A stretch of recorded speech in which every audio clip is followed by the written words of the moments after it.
Chapitre 20. Puis je vis descendre du ciel un ange, qui avait la clé de l'abîme, et une grande chaîne dans sa main.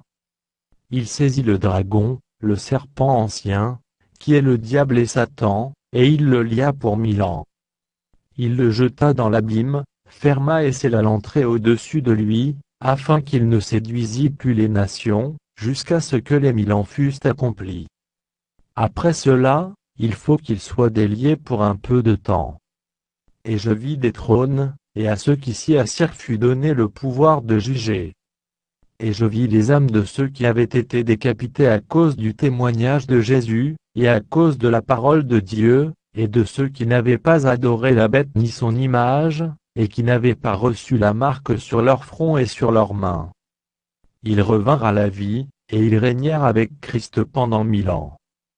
Les autres morts ne revinrent point à la vie jusqu'à ce que les 1000 ans fussent accomplis. C'est la première résurrection. Heureux et saints ceux qui ont part à la première résurrection.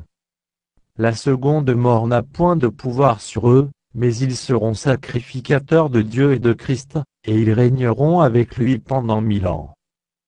Quand les 1000 ans seront accomplis, Satan sera relâché de sa prison. Et il sortira pour séduire les nations qui sont aux quatre coins de la terre, Gog et Magog, afin de les rassembler pour la guerre, leur nombre est comme le sable de la mer. Et ils montèrent sur la surface de la terre, et ils investirent le camp des saints et la ville bien-aimée. Mais un feu descendit du ciel, et les dévora.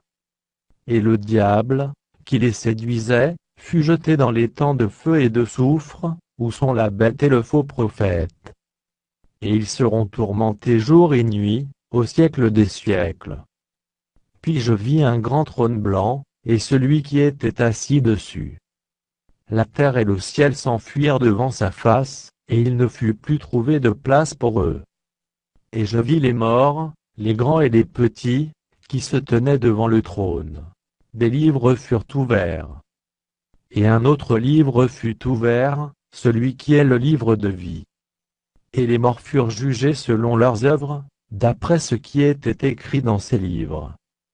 La mer rendit les morts qui étaient en elle, la mort et le séjour des morts, rendirent les morts qui étaient en eux, et chacun fut jugé selon ses œuvres. Et la mort et le séjour des morts, furent jetés dans les temps de feu. C'est la seconde mort, les temps de feu. Quiconque ne fut pas trouvé écrit dans le livre de vie fut jeté dans les temps de feu.